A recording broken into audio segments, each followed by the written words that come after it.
जय Shri Krishna everyone, welcome back to my channel. Vat Savitri व्रत की आप सभी को बहुत बहुत शुभकामनाएं।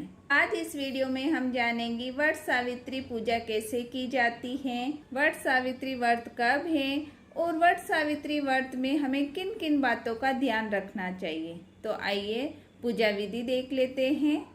वट सावित्री व्रत की पूजा ज्येष्ठ मास की अमावस्या तिथि को की जाती है। इस दिन वट वृक्ष की पूजा की जाती है और कहीं कहीं पर ज्येष्ठ मास की पूर्णिमा तिथि को भी वट वृक्ष की पूजा की जाती है।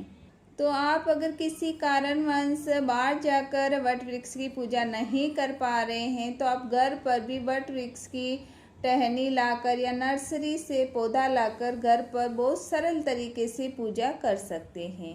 देखिए, जहाँ भी आप पूजा कर रहे हैं वहाँ पहले इस तरह घेरू से चौक बना लें। अगर आपको रंगोली बनानी आती है तो आप रंगोली बनाकर भी वट वृक्ष की यहाँ पर पूजा कर सकते हैं। आज के दिन वट वृक्ष के पत्तों का श्रृंगार किया जाता है, तो आप इस तरह एक पत्ता ले लें और अपने बालों में लगा सकते हैं।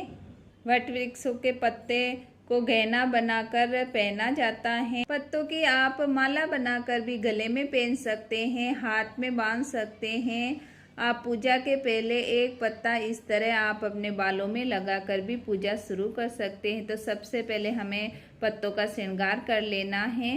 घेरू से जो हमने चौक बनाया है उसके ऊपर आप गमला रख दें। जो आप टहनी या पौधा लेके आए हैं वट वृक्ष का, वो गमले में मिट्टी में लगाकर हमें इस चौक में रख देना है।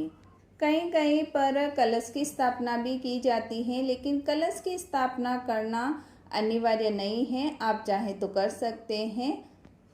गमले के पास ही हम 2 जगह गेहूं की ढेरी लगा देंगे और यहाँ पर गणेश जी व गौरी माता को विराजमान कर देंगे। मैंने मिट्टी के गणेश जी व गौरी माता बनाई हैं, उनको विराजमान कर दूंगी।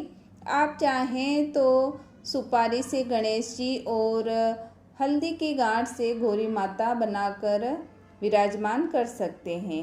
वट सावित्री व्रत में भगवान गणेश व गौरी माता की पूजा की जाती है। मिट्टी से गौरी गणेश बनाए जाते हैं।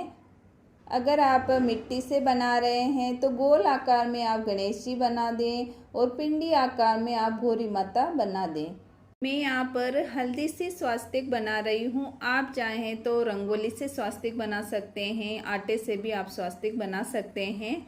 स्वास्तिक बनाना शुभ माना जाता है, इसलिए हम हल्दी से स्वास्तिक बना देंगे।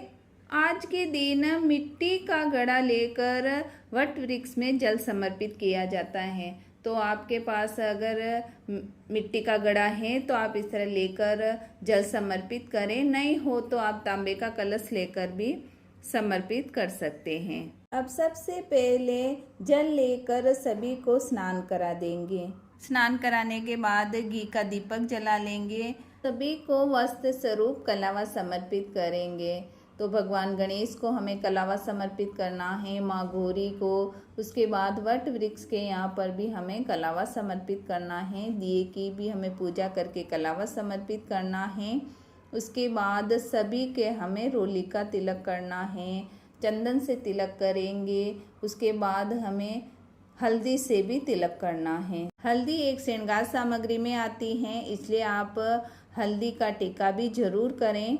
उसके बाद वट वृक्ष के यहाँ ही हमें सावित्री माता की भी पूजा कर लेनी है। फ्रेंड्स, सबसे पहले सावित्री माता ने वट वृक्ष की पूजा की थी, अपने पति के प्राणों की रक्षा की और वट के वृक्ष की पूजा की थी। तब से ही वट के वृक्ष की पूजा ज्येष्ठ की अमावस्या को की जाती है। फ्रेंड्स, एक बात का हमें ध्यान रखना है कि वट सावित्री व्रत में वट वृक्ष की पूजा करने के बाद ही जल ग्रहण किया जाता है। उसके बाद अक्षत समर्पित करेंगे।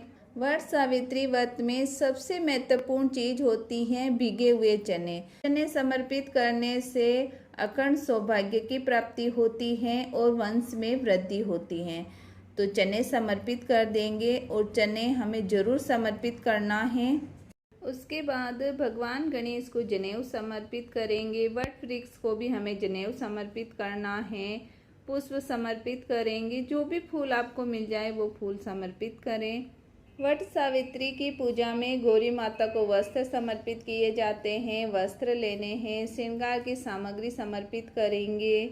श्रृंगार की सामग्री में आप 5-7 जितने भी श्रृंगार लेना चाहते हैं आप ले सकते हैं।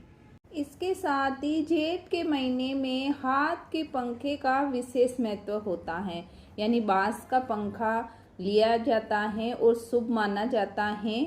मैंने यहाँ पर दिखाने के लिए आपको प्लास्टिक का पंखा लिया है, लेकिन अगर आपको बांस का पंखा मिल जाए तो आप एक बांस का पंखा दान भी कर सकते हैं और बांस का पंखा ही शुभ माना जाता है। साथ ही हमें ऋतुफल समर्पित करने हैं। आप चाहें तो 5-7 जितने भी आप ऋतुफल लेना चाहें लेकर समर्पित कर सकते हैं। आज के दिन भोग में गुलगुले समर्पित करेंगे। अगर आपके वहाँ पर भी गुलगुले समर्पित किए जाते हैं तो आप समर्पित करें, नहीं तो घर में जो भी हलवा पूरी बने हैं उसका भी आप भोग लगा सकते हैं। उसके बाद दक्षिणा समर्पित कर लेंगे, जल समर्पित करेंगे।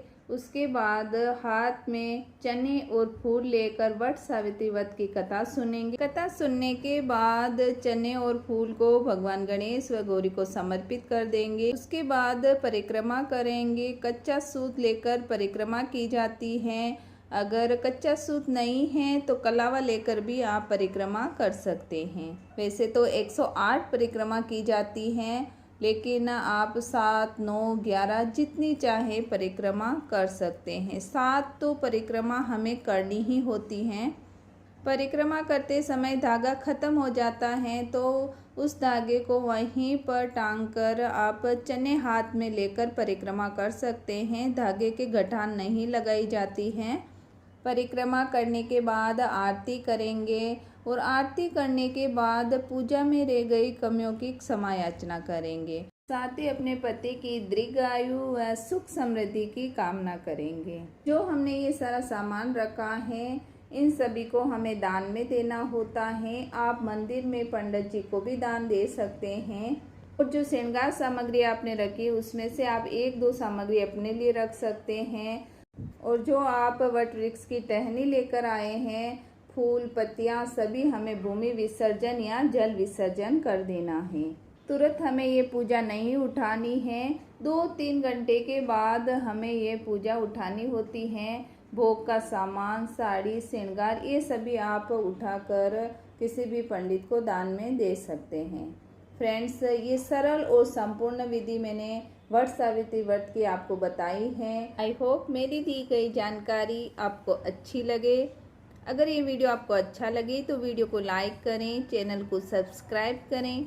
मिलते हैं अगले वीडियो में। वीडियो देखने के लिए आपका बहुत बहुत धन्यवाद।